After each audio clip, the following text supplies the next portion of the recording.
For a lot of people, the value of concepts like access or internet is still abstract. They care and relate more to applications and content. It's therefore a bit strange that they're supposed to pay for the whole World Wide Web when they never even open a mobile web browser.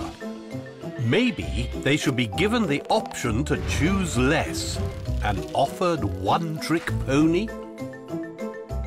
Access to a single service like a social network, a newspaper or a video channel, bundled with sufficient access and a mobile device.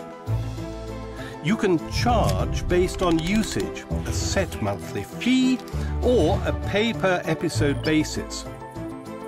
And all of a sudden, you're selling mobile broadband to people who would never have considered it otherwise.